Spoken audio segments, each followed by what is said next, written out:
భార్య చేత కూడా వేధింపులకు గురవుతున్నటువంటి భర్తల యొక్క పరిస్థితి చాలా దీనావస్థగా ఉంటుంది. అంటే అట్‌లీస్ట్ స్త్రీ చెప్పుకుంటుంది. తన తన తల్లిదండ్రులకి, తన సోదరులకి వీళ్ళు చెప్పుకోగలుగుతుంది.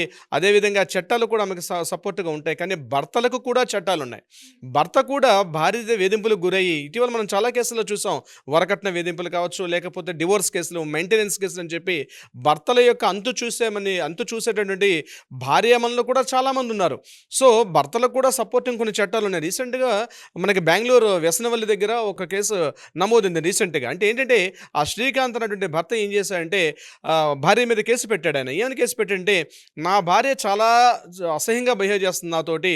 ప్రతిరోజు రూ. 5,000 ఇస్తే గాని నేను ఇంట్లో ఉండను" అని చెప్తూ at the same time money demand ఒకటి చేయడమే కాకుండా కొట్టడం, తిట్టడం, మానసికంగా వేధింపులకు గురి చేస్తుందని, అదేవిధంగా ప్రతి విషయాన్ని కూడా చీటికి మాటికి అవసరం ఉన్నా, అవసరం లేకపోయినా కూడా గొడవలు తీస్తుందని, పిల్లల్ని కందామంటే ఇప్పుడొద్దు 60 ఏళ్ల తర్వాత మనం ఒక పర్సన్ దత్తత తీసుకుందాం. ముందు మీరైతే కష్టపడని చెప్పి, నేనేదైనా ఉద్యోగానికి వెళ్తానంటే ఆ ఉద్యోగం వద్దు. మీరు ఈ ఉద్యోగం చేయండి అని చెప్పి తను ఫోర్స్ చేస్తుందని చెప్పి, అదేవిధంగా నా యొక్క అత్తామామలు వాళ్ళకి సపోర్ట్ చేస్తూ వాళ్ళు కూడా నన్ను చాలా మానసికంగా, శారీరకంగా వేధిస్తున్నారని చెప్పి, నేను సొసైటీలో చెప్పుకోలేకపోతున్నాను నేను పడుతున్నటువంటి బాధలన్నీ కూడా అని చెప్తూ, అతను పెద్ద ఒక 4 పేజీల లెటర్‌ని రాసి పోలీస్ స్టేషన్‌లో కంప్లెయింట్ ఇవ్వడం జరిగింది.